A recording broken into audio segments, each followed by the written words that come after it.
Voilà.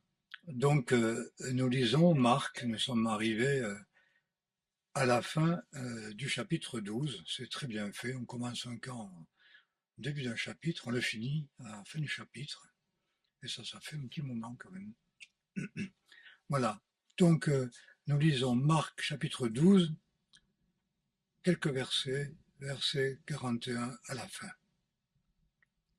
Jésus, étant assis vis-à-vis du tronc, regardait comment la foule y mettait de l'argent. Plusieurs riches donnèrent beaucoup, une pauvre veuve vint, et elle y mit 2 pites, qui font le quart d'un sou. Alors, ayant appelé ses disciples, il leur dit, en vérité, je vous le déclare, cette pauvre veuve a donné plus que tous ceux qui ont mis dans le tronc. Car tous les autres ont donné de leur superflu, mais celle-ci a donné de son indigence, et tout ce qu'elle possédait, tout ce qu'elle avait pour vivre. Je voudrais peut-être prendre quelques textes de la parole. Je vais essayer de ne pas me perdre. Le vent me gêne un peu quand même. Dans 2 Corinthiens chapitre 8. Nous voulons, frères, vous faire connaître la grâce que Dieu a faite aux fidèles des églises de Macédoine. Éprouvés par beaucoup d'afflictions, ils ont, dans l'abondance de leur joie et dans leur pauvreté profonde, répandu largement les richesses de leur libéralité. En effet, je leur rends ce témoignage qu'ils ont donné de leur propre mouvement, selon leur pouvoir, et même au-delà de leur pouvoir, nous demandant très instamment de leur accorder la grâce de prendre part à l'assistance destinée aux saints. Et ils ont dépassé nos espérances, car ils se sont donnés eux-mêmes premièrement au Seigneur et ensuite à nous par la volonté de Dieu. On pourrait lire, continuer, mais ce texte contient énormément de richesses et d'enseignements. Je vous ai souligné dans l'abondance de leur joie, ou l'abondance de leur joie et leur pauvreté profonde a créé de l'iriche libéralité. Joie abondante, pauvreté profonde, qui produit de la libéralité. Ils ont demandé instamment, malgré donc leur détresse, d'avoir part à la libéralité. Je pense qu'il y a quand même beaucoup à apprendre là-dedans, parce que, en général, on préfère le don des riches, parce qu'il est généreux, que les petits dons des pauvres. Et on peut les priver de fruits par suffisance orgueilleuse du pouvoir financier. Et ça, c'est la fin de la charité. C'est la fin de la vie de l'esprit et de la marche par la foi. Je résume en quelques mots, dans une introduction, on résume ce qu'on veut dire après, mais c'est là ce message que je voudrais arriver à transmettre et à nous communiquer les uns aux autres. Ce texte de Marc est quelque peu, comment dire, nuancé, par ce que dit Paul aussi un peu plus loin, et je crois qu'il faut le souligner, parce qu'il y a des gens qui, par une sorte d'idéalisme religieux, d'orgueil religieux, ont voulu constamment euh, donner aux pauvres et à l'Église et ont semé le désarroi dans leur foyer en privant leurs enfants, leurs épouses et leurs enfants de ce qui leur était nécessaire. Ce qui a révolté énormément les enfants et n'a produit aucun fruit. On prétextant que donc on donne son nécessaire, on donne tout. Il y a un orgueil, un dépouillement absolu qui fait qu'on ne discerne pas quel est le prochain, parce que c'est cela la question, discerner le prochain. Tu aimeras ton prochain comme toi-même, et qui est mon prochain? Donc, je voudrais peut-être le résumer, parce que cette notion du prochain est très importante. Le premier prochain, c'est comme L'Évangile nous l'apprend avec le bon samaritain, qui a été le prochain. Le prochain, c'est celui qui a dépanné celui qui est tombé dans le fossé. Le prochain, c'est celui-là. Le samaritain a été le prochain de l'autre, de celui qui a été dépanné. Donc l'amour, celui qui a été dépanné parce que dans le fossé, le premier qui devait aimer, eh bien, c'était le samaritain. Parce qu'il était, lui, son prochain. Et tu aimeras le samaritain comme toi-même. C'est le message qui est donné dans cet évangile. C'est-à-dire, tu dois aimer comme toi celui qui t'a dépanné, même s'il est un samaritain.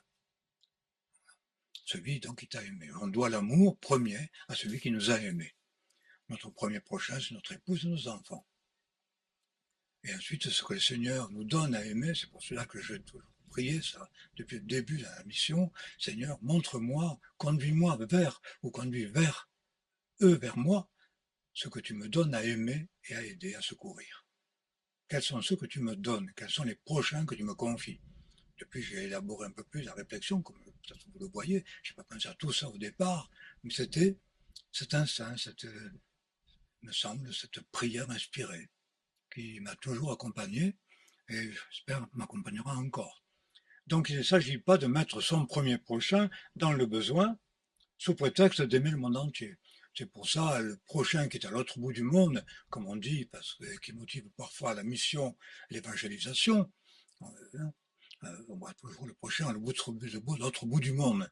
Et alors on fait des œuvres à des tas de gens inconnus, et on ne sait même pas ce qu'ils en font. Et puis finalement, l'église à laquelle on vit, le prochain, la famille, ceux qui sont à notre porte, on les oublie. Et on se croit très généreux parce qu'il y a un cœur très large. Et ça peut être simplement des œuvres qui ne sont pas du tout inspirées par le Seigneur et par l'amour du prochain. Qui est mon prochain? Quelle est ma responsabilité? Et c'est pourquoi l'apôtre Paul quand même précise, donc il ne s'agit pas, la pauvre veuve n'avait personne pour secourir, sinon elle-même. Donc c'est le prenait sur sa propre subsistance, on y reviendra, mais pas sur la subsistance de ses prochains premiers. Il me semble qu'il faut le dire comme ça quand même, pour être enfin, dégagé d'un esprit religieux qui peut conduire à une fausse générosité et au fond être un scandale. Parce qu'une fois qu'on a tout donné, eh bien, il faut que d'autres s'occupent de la famille, si j'ai plus rien pour la nourrir. Je pense que cette réflexion est nécessaire.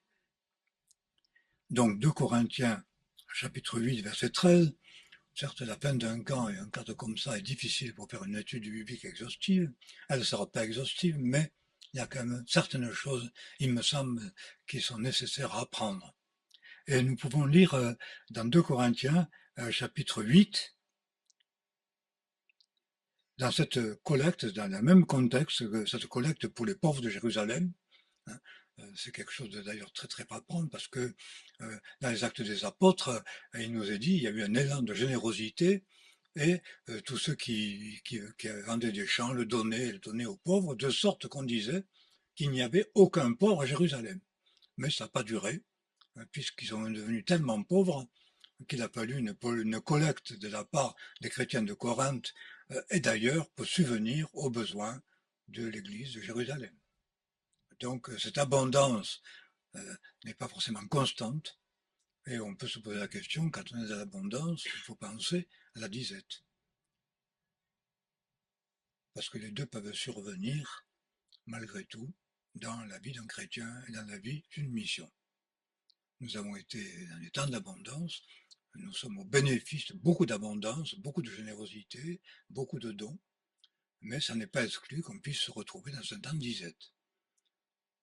Donc, qu'avons-nous à apprendre dans l'abondance? Quel est l'enseignement du Seigneur de cette abondance? Quelle va être aussi la leçon du Seigneur et son enseignement quand il s'agit alors de vraiment marcher par la foi dans le temps de la disette? Et je vais en parler du temps où justement nous étions très soutenus par l'Allemagne, par l'Alsace, par la Suisse. C'est des pays beaucoup plus riches que nous. Quand on a commencé la mission dans les années 70 jusqu'aux années 90. Et puis, il y a eu quelques défections et un désaveu de la part d'un collaborateur qui suscitait tous ces dons-là. Et quand il a fallu continuer, il a fallu marcher par la foi parce que nos sources de revenus n'existaient plus. Et je me suis dit, ça va devenir d'où maintenant? Nous, quand je regardais autour de moi, j'ai dit, on va subsister comment? Qui va donner? Qui va nous soutenir? À l'époque, nous n'étions entourés que de pauvres, qui ont eu des enfants qui sont devenus plus riches, mais à l'époque, c'était que des pauvres. Je dis, comme on m'avait dit, c'est pas avec des pauvres que, comme ça, que tu vas faire une église, que tu vas faire une mission. Hein. Ça subsistera pas. Et je l'avais comme une sorte de sentiment. C'est un peu un témoignage quand même.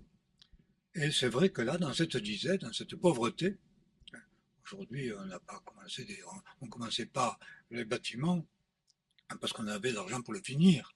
Comme nous avons vécu ces années de Covid, on avait l'argent pour construire et on a fini de construire et tout a été payé et on n'a plus de dette. Pas de dette. Ça, c'est la grâce de Dieu. Il faut le dire, c'est un témoignage, c'est une action de grâce. Mais à l'époque, je me souviens plusieurs fois, il n'y avait de somme dans la mission que pour payer les fondations. Donc, il était indispensable, lorsqu'on voulait construire, et bien de construire avec les moyens du bord, pas à pas, petit à petit. C'est ainsi que notre salle de réunion en Anduze est restée un squat pendant 10 ans. Parce que une fois qu'on avait fait les fondations, avant même les fondations, juste le terrassement, tous nos biens avaient été engloutis dans ce grand trou énorme. Et j'ai eu un moment de panique incroyable. Je dis maintenant on a fait un trou, on a rien pour le combler, on est complètement ridicule, on a tout ravagé, tout est moche, c'est affreux. Vous savez comme j'aime qu'on coupe les arbres et qu'on ravage la nature. Et donc j'étais un peu en colère contre tout le monde. J'ai dit on est des insensés, on est fous, on est ridicule, c'était impossible, qui peut? Et c'était terrible, ça. Et là, il a fallu donc marcher par la foi, sachant, en plus, avec quand même aucun recours, puisque à l'époque il était très clair qu'on ne ferait part de nos besoins à personne. Aujourd'hui on est nombreux, donc on peut au fond quand même se confier les uns aux autres dans les églises en tant que frères et sœurs et collaborateurs. Mais à cette époque-là, les collaborateurs ils étaient tous là et aucun n'avait les moyens. Donc ailleurs, non, non, le Seigneur ne permettait pas. Je pense qu'il ne permet toujours pas. Pas d'appel d'argent. Donc qui saura? Personne. Et c'est vraiment Dieu qui a pourvu, mais c'était donc une autre étape. Mais c'est pas parce que nous avons vécu et que nous sommes au bénéfice d'une période peut-être d'abondance qui doit susciter une grande reconnaissance que pour autant il ne puisse pas subvenir des temps de pauvreté, de disette et de manque, et qui ne sera pas une preuve que le Seigneur ne nous accompagne pas. Ce ne sera pas forcément un jugement, mais ces choses peuvent subvenir. C'est pourquoi l'apôtre Paul disait, je sais vivre dans l'abondance et je sais vivre dans la pauvreté. Et il semble que donc dans les deux, une joie abondante, malgré la pauvreté profonde, des libéralités peuvent être accordées. Et ça, je pense que c'est exactement l'enseignement de Jésus quand il raconte cette histoire, parce que c'est pas une parabole. Ce récit que nous venons de lire était une réalité, c'est un témoignage de témoins oculaires qui l'ont rapporté. Et Jésus fait quelque chose que j'ai jamais osé faire, c'était de se mettre donc près du tronc pour regarder ce que les gens y mettent dedans et ce qu'il y a. Et je me suis jamais permis parce que il me semble que quand on est pasteur et responsable, il faut avoir affaire au moins possible à l'argent. C'est pour ça que je me suis toujours gardé de crainte, parce que maman c'est maman, l'argent c'est l'argent, et que il peut y avoir toutes sortes de tentations dès qu'on touche au fric. Donc toujours confié dans la mission pendant des années, c'était Monique qui a fait les troncs. Donc, mais pas Daniel, pas Christiane non plus. Et on n'a jamais demandé régulièrement combien on a trouvé, qu'est-ce qui s'y donnait, qui avait donné, comment. C'est pour ça qu'on a gardé ce tenu, cette espèce d'esprit d'anonymat, surtout surtout en ce qui concerne ceux qui prêchent. Parce qu'il y a quand même un grand danger pour ceux qui prêchent.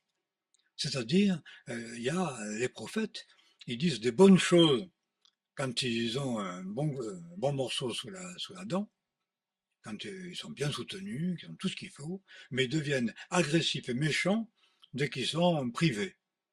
Donc la prédication, la parole prophétique va être inspirée par le besoin et le manque, et plus par la parole, plus par l'Esprit du Seigneur, mais par la connaissance qu'on a des finances, et parce que on est plus ou moins aigri si on a ou si on n'a pas.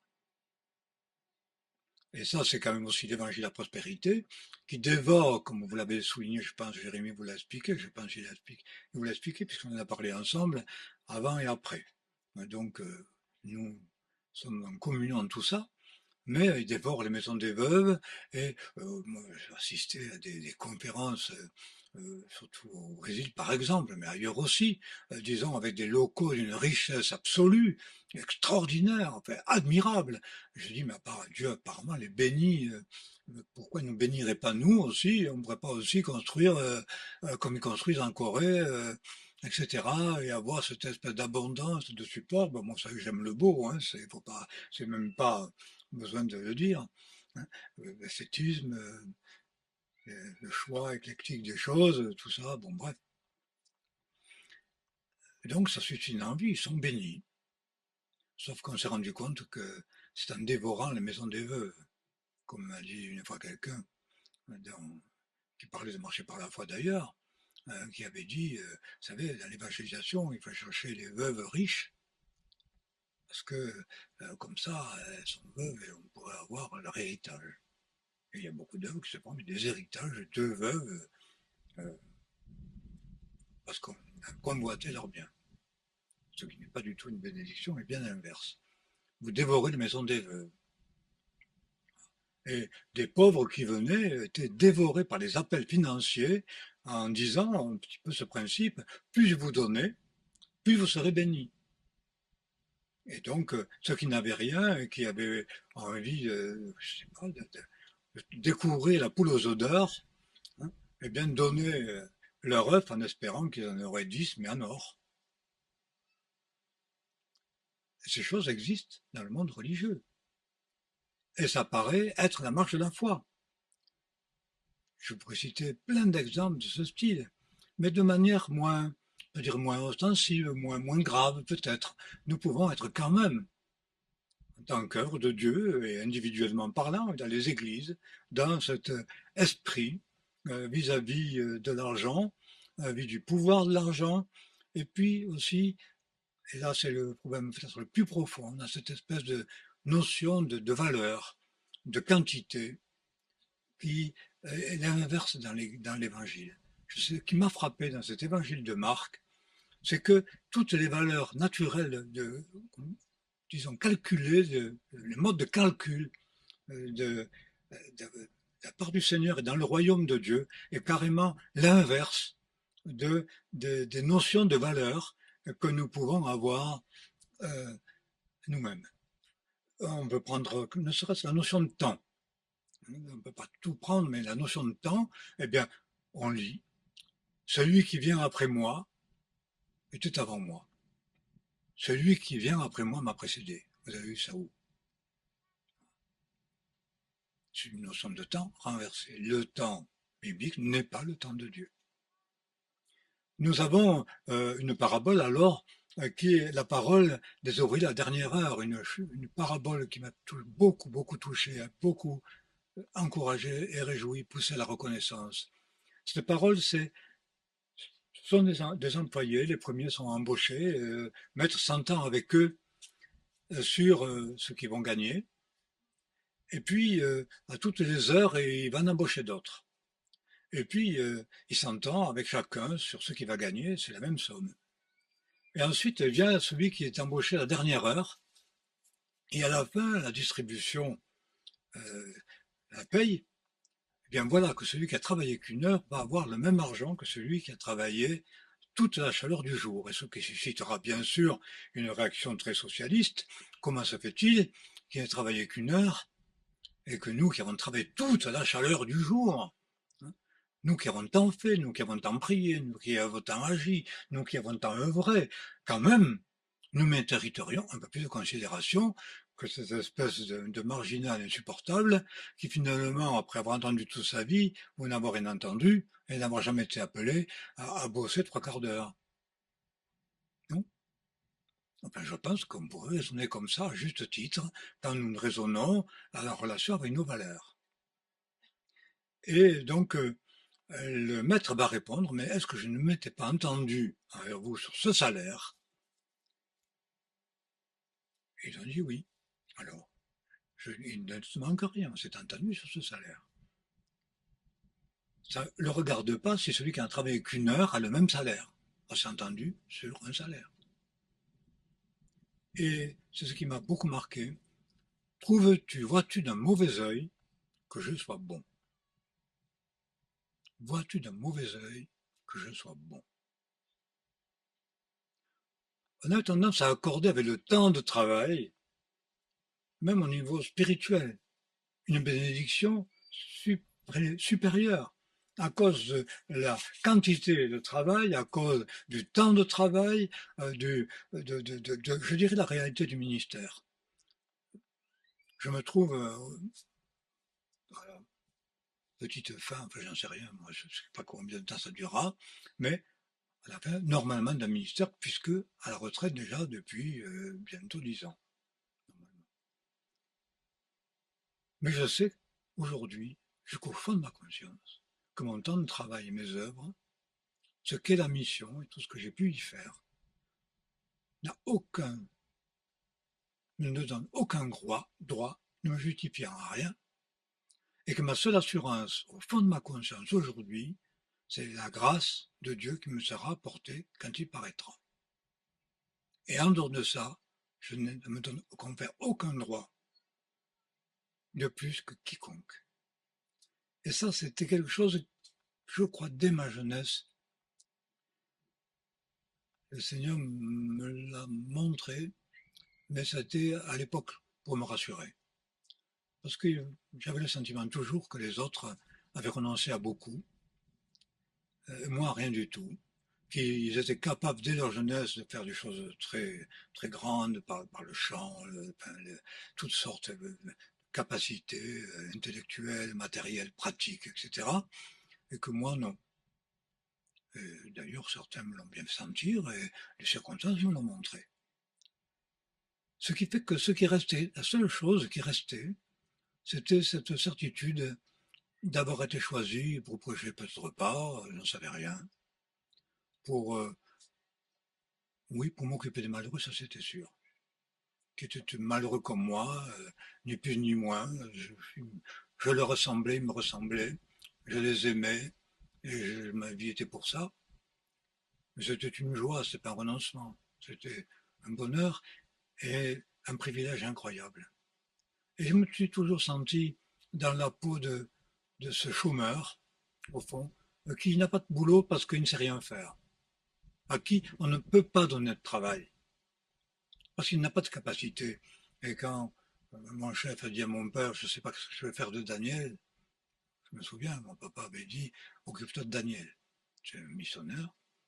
Il m'a dit, oui, mais je ne sais pas quoi faire avec lui. Ça m'a été rapporté, c'est sûr que ça m'a beaucoup encouragé pour l'avenir. Donc, je me suis toujours vu dans la peau de ce chômeur qui attend, et j'avais pour image ces chômeurs qui tournent dans le village avec leur pétarade et qui n'ont qu'une chose à faire, c'est tourner en rond parce qu'ils sont au chômage et que personne ne veut les employer parce qu'ils n'ont pas les diplômes, parce qu'ils n'ont pas les capacités, parce qu'on ne sait pas en faire, qu'en faire, ou parce qu'ils sont trop paresseux. Et d'avoir attendu si longtemps pour être appelé, de jamais avoir entendu l'appel, de jamais avoir trouvé je trouve, d'employeur, ça met devant une telle désarroi d'incapacité. Et c'était mon désarroi de jeunesse. Et j'ai compris, même si tu n'as pas été appelé ou tu es appelé très tard, et tu n'as pas fait grand-chose, peut-être tu peux avoir de la part du Seigneur un salaire. En tout cas, j'ai toujours reçu ce salaire, la bénédiction, comme une récompense imméritée, et avec l'envie d'accorder à celui qui avait moins fait pour quelle raison que ce soit, autant au fond de salaire, de valeur, de récompense, d'affection et de droit que moi.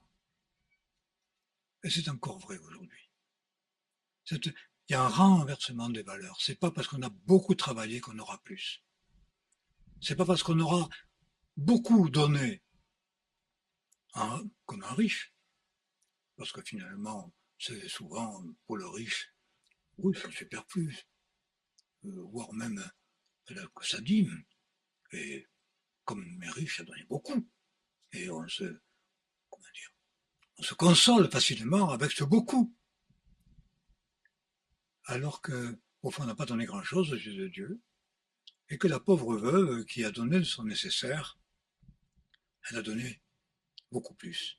Un renversement de valeur, de temps, de quantité, de qualité complète, y compris pour l'intelligence et la sagesse, des démonstrations de sagesse. C'est les Grecs, ce sont les Grecs, ça. Des recherches de puissance miraculeuse, de guérison et capacité à faire des miracles. Cette notion de quantité, cette notion de qualité, cette notion de valeur humaine, y compris dans le monde religieux, est complètement renversée par l'Évangile. Dieu ne considère pas cela. Les sages, les intelligents, les glorieux, ce n'en a rien à faire. Celui qui s'élève sera abaissé. Ce qui est quelque chose, c'est pas celui qui s'élève, celui que le Seigneur élève, et il va l'élever non pas en relation avec ce qui élève l'homme dans la vie, mais en relation avec ce que Dieu considère. Et ça, ce renversement de notre pensée, je pense, c'est rarement opéré.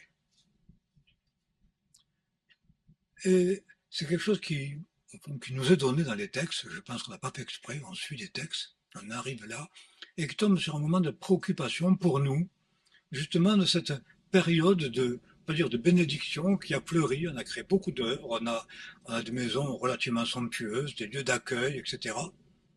Et je crains qu'on en fasse simplement des lieux de fête pour les riches. C'est tout. Il y a un lieu comme ça, la première chose qu'on va y faire, c'est la fête du plus riche de l'église. Ce qui fait que les pauvres disent un peu gênant quand même. Mais s'ils le disent, oh comment, il y a toujours quelque chose à récriminer, enfin, etc. Mais on ne se rend pas compte que ça peut être extrêmement odieux pour les plus pauvres de l'église que la première chose qu'on fasse là-dedans soit une fête pour les riches. Et ça signifie que si on ne le reçoit pas dans un esprit d'humilité, de repentance, on est en train de se planter complètement. C'est cette préoccupation. D'arriver à ce point, je suis riche, je me suis enrichi, je n'ai besoin de rien, j'ai tout ce qu'il faut jusqu'à la fin de mes jours, et si possible, quand tout sera dépensé, avoir tout le reste pour donner à mes enfants, avoir fait des œuvres, savoir exactement ce que j'ai fait, ce que j'ai donné dans l'église, etc., etc., et penser que, au fond, tout le monde doit être bien reconnaissant de tout ce qu'il a fait, et comme on a dit une fois, on va se passer des petits donateurs parce qu'ils embêtent, et on va se contenter de ceux qui ont pouvoir d'emprunt à cause, au fond, de leurs biens et de leur commerce. Ils ont des capacités d'emprunt, et on va faire ça avec deux ou trois riches, et comme ça, eh bien, on va pas être embêté par les pauvres, parce que les pauvres, comprenez, sont mesquins, et puis il y a tellement de monde, alors il faut demander l'accord de tous. Donc on se débarrasse des pauvres, mais on empêche les pauvres de faire des œuvres, tout simplement. C'est-à-dire on les écarte de cette participation pour eux-mêmes comme étant trop peu, trop petits, pas assez, négligeable, de la collaboration, de l'œuvre du Seigneur et du partage. Et cette préoccupation est quelque chose qui, vous savez qu'il n'en reste plus une seule, c'est celle. Elles ont toutes péri. Et ça m'a beaucoup enseigné. Qu'est-ce que nous cherchons jusque dans notre don? Quelle est notre considération? Le riche sont ceux qui oppriment et qui déshonorent le pauvre, bibliquement. Et il y a un jugement là-dessus. Et nous pouvons être ainsi au niveau individuel, mais nous pouvons aussi l'être au niveau mission, au niveau Église. Parce que notre cœur, c'est l'heure de la bénédiction. Et on peut devenir, comme beaucoup de milieux religieux, parce que c'était la fin des milieux religieux, les milieux protestants, euh, ça a été ça. Il y a des grandes familles protestantes, la HSP parisienne. Et je me souviens, toujours, il y a des choses qui vous marquent dans la jeunesse, quoi. C'était une dame riche protestante qui allait de temps en temps au culte, mais bien sûr qui se débrouillait pour que par son parfum, son chapeau et ses décolletés et tout le reste, hein, quand elle rentrait au culte, elle arrivait un petit peu en retard, on est reconnu Madame Untel. Et alors, un jour, le pasteur dit, je vois pas souvent un culte.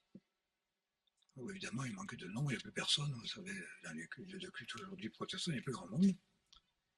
Et alors, elle a répondu, je fais partie des rares personnes qui font vivre l'Église, et vous allez vous contenter de ça. C'est souvent des retraités d'ailleurs, parce qu'ils ont eu le temps de s'enrichir, et à la fin de leur vie, ils veulent attendre le conseil presbytéral et ils veulent diriger le temple. Hein, ça chez les protestants. Hein, et ils veulent payer la messe, quoi, vous comprenez, pour leur mort. Enfin, j'exagère un peu, mais c'est dans l'esprit. Et ça, c'est Mammon. J'ai entendu des gens qui ont été tout souvent, j'ai tout un souvenir, mais ça, personne d'ici, alors comme ça au moins. Mais c'est dans ma jeunesse tout ça. Qui, au fond, n'ont servi que leurs intérêts. C'était clair toute leur vie. Et j'en suis le témoin, je le sais. Mais puis, à la retraite, ils voulaient avoir un ministère. Donc, il fallait que la mission reconnaisse leur ministère à la retraite. Mais c'était, ils voulaient faire de l'évangélisation, ils voulaient faire un temps biblique, mais c'était un vieux crouton de protestants évangéliques qui disait, comme je pourrais dire à ceux qui veulent s'approcher du stand, ne venez pas, parce que moi c'est comme ça. Si je me mets derrière un stand, personne ne va venir, tout le monde a peur de mes grands yeux, et puis de mon air, je sais pas quoi, donc c'est pas la peine, c'est la place à d'autres. Hein, parce que je fais peur. Et donc, les vieux croutons qui n'ont jamais servi le Seigneur et qui veulent avoir un ministère à la fin de ses jours, leur jour, pour de redorer le blason et se faire une place honorable et avoir peut-être, si on peut, quand même un tombeau avec les riches de l'Église. Et on perd ça. Mais je fais un petit peu d'humour, mais ça pourrait être de l'ironie. Mais c'est tellement révélateur de ce que l'homme est dans son cœur et ce que l'abondance peut produire en nous d'insensibilité. Parce que nous comptons comme les hommes. Nous considérons comme les hommes. C'est vrai aussi avec l'intelligence et la quantité du savoir. Hein. Lire pour s'instruire. Des fois, je me suis posé la question. Mon père, il rigolait de ça, lui, et il disait, tu sais, la vieille ne veut pas mourir parce qu'elle peut toujours encore apprendre quelque chose. C'est non tout ça, mais c'est quand même si révélateur. S'enrichir, sans cesse s'enrichir. S'enrichir pourquoi? Qu'est-ce qui va faire que nos œuvres seront bénies? Et qu'est-ce qui a de la valeur aux yeux de Dieu? C'est l'inverse de ce que nous pensons. La pauvre veuve a donné son nécessaire, ce qui lui manque et ce dont elle avait besoin pour elle-même. Et quand nous pensons, par exemple, c'est pour ça que j'ai si peu donné de ma propre abondance. C'était une chanson de Gilles Bernard, mais j'ai si peu donné de ma propre abondance que je me suis demandé pourquoi je lui donnais. C'était une chanson qui m'a marqué, qui m'a orienté. Je n'ai pas le sentiment d'avoir tant donné. J'ai manqué jamais de rien. Nous n'avons jamais manqué de rien. Bien au contraire. Donc de notre nécessaire, certainement on a donné, mais on a tellement reçu. On n'a pas le sentiment d'avoir tant donné. Ce sentiment, c'est suffisant d'avoir tant donné, d'avoir tant fait, d'avoir tant été. Qui doit donner une assurance, ça n'a aucune valeur aux yeux de Dieu. Peut-être que le dernier employé, celui qui a servi un jour, par une parole de foi et de témoignage comme le brigand sur la croix, va recevoir un accueil, parce que c'est ce qui est important, être accueilli par le Seigneur. C'est ça, être accueilli par lui. Viens, bon et fidèle serviteur, tu as été utile en peu de choses. Je te confierai de grandes. Son approbation. Et le brigand sur la croix reçoit de Jésus, alors qu'il n'a fait que des bêtises dans sa vie, qu'il a gaspillé, est un meurtrier, il est meurt pour ses crimes. Mais il reconnaît Jésus dans la foi. Il n'a rien d'autre à présenter. Je meurs pour mes crimes. Souviens-toi de moi quand tu seras dans ton règne. Et celui-là est mort consolé. Je te le dis. Tu seras aujourd'hui avec moi dans le paradis. Je vous avoue que je n'en demande pas plus. Franchement, pas plus. L'accueil de la grâce. Et le reste, ça représente quoi? J'en sais rien.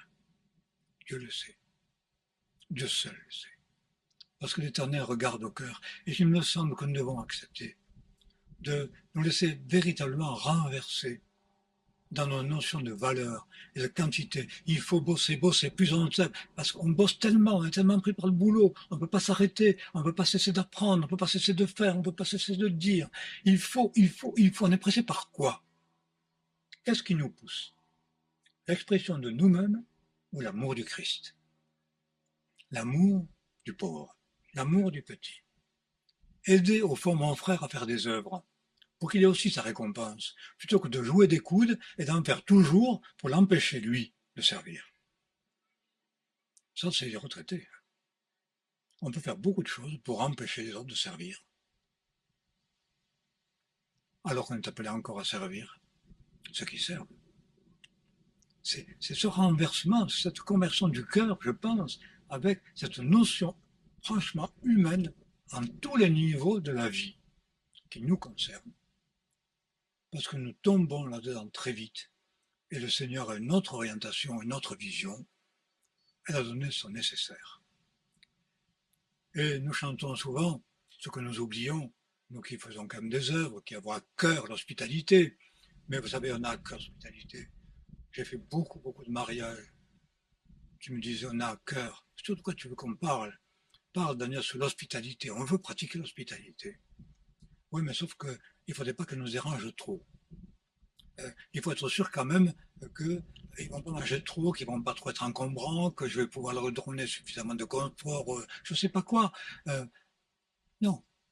Si tu donnes de ta subsistance à celui qui t'a affamé, si tu donnes ce que tu désires toi-même, ça va être aussi la vérité, vu que dans la prédication, tu n'as pas assez pour toi-même, tu n'as pas assez de révélation, tu n'as pas assez de connaissances, tu t'es pas assez préparé, que sais-je? Se reproche d'accusation, et on se retrouve démuni. Et peut-être que c'est là, quand on est démuni, quand on n'a rien en nous-mêmes, que l'esprit peut inspirer, puisqu'il n'y a pas d'autre recours. Dépouiller de tout, dépouiller de sa justice, dépouiller de soi-même, de s'épouiller de son travail, de sa connaissance, de son intelligence, comme dépouiller. Donc, celui qui est dépouillé, il est obligé de recevoir tout du Seigneur. Mais ce dépouillement est quelque chose que nous avons beaucoup de peine à accepter. Pourtant, c'est ce dépouillement qui est de la valeur. Donc il ne s'agit pas de se ruiner, mais être dépouillé veut dire délivré, converti de nos notions, des valeurs humaines et de notre recherche humaine. Trouver satisfaction de soi, assurance de ce qu'on fait, et mépris pour ceux qui ne peuvent pas. Vous savez, c'est vite dit, oh mais il n'a pas beaucoup parce qu'il est paresseux. Ben, il n'a peut-être pas reçu, comme toi, l'amour du travail. Ben alors, est-ce que c'est un péché plus grave que de l'avoir trop et d'en être passionné? Est-ce que c'est vrai? Peut-être n'a-t-il fait trop fatigué, n'a-t-il pas la volonté, n'a-t-il pas la force, n'a-t-il pas les capacités? Vous savez. Il y a des gens qui travaillent beaucoup parce qu'ils savent que leur travail rapporte. Mais quand le travail rapporte rien, ou très peu, est-ce qu'on est motivé autant quand ça rapporte peu, quand ça rapporte beaucoup? Pas non. Bon, c'est facile de dire que l'autre n'a pas beaucoup parce qu'il est paresseux. Je connais pas son cœur, mais Dieu le connaît. Alors nos jugements sont des jugements iniques qui vont courir un danger parce qu'on sera mesuré avec la mesure dont on mesure les autres. Et cette mesure-là, il faut la changer. Dans l'abondance comme dans la disette.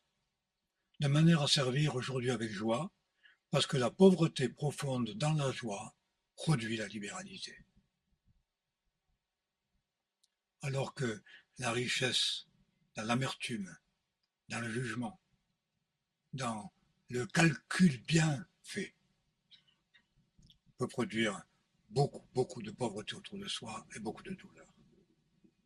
Ne soyons pas donc des instruments qui créent la douleur, mais des instruments de Dieu qui créent l'amour, la joie et qui honorent le Seigneur. Ainsi, nous ne glorifierons de rien, mais peut-être que le Seigneur se glorifiera de nous. Nous voulons prier.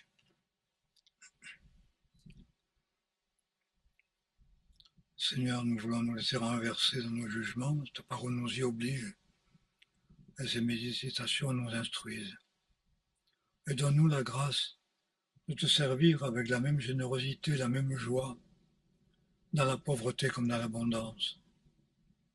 Parce que la joie de l'esprit vient de toi, et non des biens et de la richesse, et non de la quantité, ni de la qualité humaine, ni de la grandeur, ni de la gloire, mais vient de toi. Nous sommes incapables de changer cela parce que nous sommes des hommes et nous sommes éduqués dans ces choses. Notre mentalité, le monde nous y pousse sans cesse. La puissance de ce siècle, Satan, nous séduit sans cesse et pervertit notre pensée.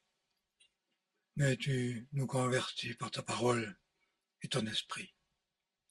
C'est pourquoi nous voulons nous laisser enseigner par toi jusqu'au fond du cœur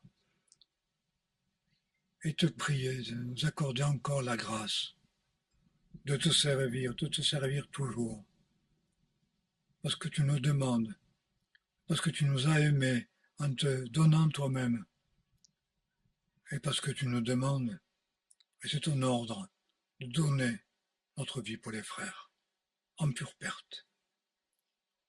Nous voulons renoncer à ces calculs qui fait que nous voulons toujours gagner, jamais perdre, donc jamais donner. Nous ne voudrons pas, Seigneur, avoir passé notre vie en croyant faire, sans avoir rien fait, sans avoir été agréable.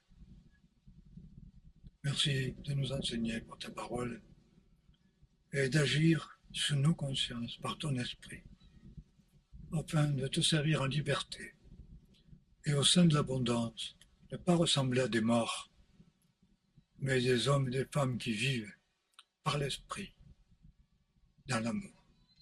Merci de le faire encore parmi nous, dans mon propre cœur, s'il te plaît, Seigneur, par grâce. Amen.